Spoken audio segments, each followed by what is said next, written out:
തളപതി വിജയ് തമിഴ്നാട് രാഷ്ട്രീയത്തിൽ ഒരു block buster hit അടിച്ചിരിക്കുകയാണെന്ന് നമുക്കറിയാമല്ലോ. എന്നാൽ സിനിമയിലെ പോലെ ഇതിലെ ക്ലൈമാക്സ് അത്ര അങ്ങ് എളുപ്പമല്ല.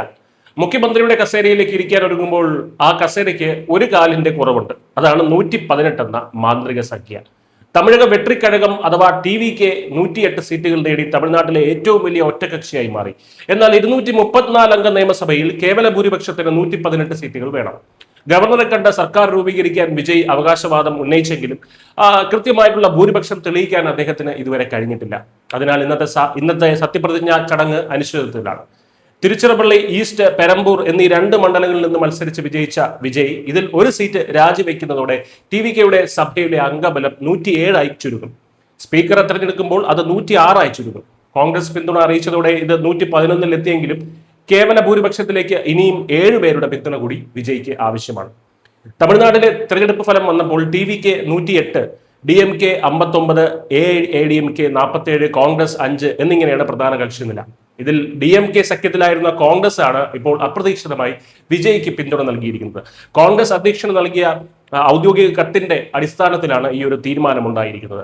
BJPയും ഹിന്ദുത്വ ശക്തികളും ഈ അവസരം മുതലെടുക്കാതിരിക്കാനും മതേതര വോട്ടുകൾ ഭിന്നിക്കാതിരിക്കാനുമാണ് TVKയെ പിന്തുണയ്ക്കുന്നത് എന്നായിരുന്നു DMK സഖ്യത്തിൽ നിന്ന് പുറത്തു പോകുന്നതിന്റെ ന്യായീകരണമായി കോൺഗ്രസ് നേതാവ് ക്രിസ്റ്റഫർ തിലക് പ്രസ്താവന ഇറക്കിയത്. എന്നാൽ കോൺഗ്രസിന്റെ ഈ ഒരു നീക്കം DMK കടുത്ത അമർഷത്തിലാക്കിയിരിക്കുകയാണ്. കോൺഗ്രസ് കാണിച്ചത് ദീർഘവീക്ഷണമില്ലാത്ത നടപടിയാണെന്നും ഇന്ത്യ സഖ്യത്തോടുള്ള കൊടും വഞ്ചനയാണിത് എന്നുമൊക്കെയാണ് DMK നേതാവ് ശരവണൻ അണ്ണാദുരൈ പ്രതികരിച്ചത്. കോൺഗ്രസിനെ ഇനി വിശ്വസിക്കാൻ കൊള്ളില്ല എന്ന സന്ദേശമാണ് രാജ്യത്തിന് നൽകുന്നതെന്നും 2029 പൊതു തെരഞ്ഞെടുപ്പിൽ കോൺഗ്രസ് ഇതിൽ ദുഃഖിക്കേണ്ടി വരുമെന്നും DMK മുന്നറിയിപ്പ് നൽകുന്നു. ഭൂരിപക്ഷം തെളിയിക്കാനുള്ള ഈ പ്രതിസന്ധി മറികടക്കാൻ Vijay AIADMK general secretary Edappadi പളനിസ്വാമിയുമായി ആശയവിനിമയം നടത്തുന്നതായിട്ടും റിപ്പോർട്ടുകളുണ്ട്. കഴിഞ്ഞ 30 വർഷത്തെ ദ്രാവിഡ രാഷ്ട്രീയത്തിന്റെ കുത്തക തകർത്താണ് വിജയ് രാഷ്ട്രീയത്തിൽ വരവറിയിച്ചത്. എന്നാൽ ഭരണം പിടിക്കാൻ കേവലം ജനപ്രീതി മാത്രം പോരാ, കൃത്യമായിട്ടുള്ള രാഷ്ട്രീയ കണക്കുകൾ കൂടി വേണം.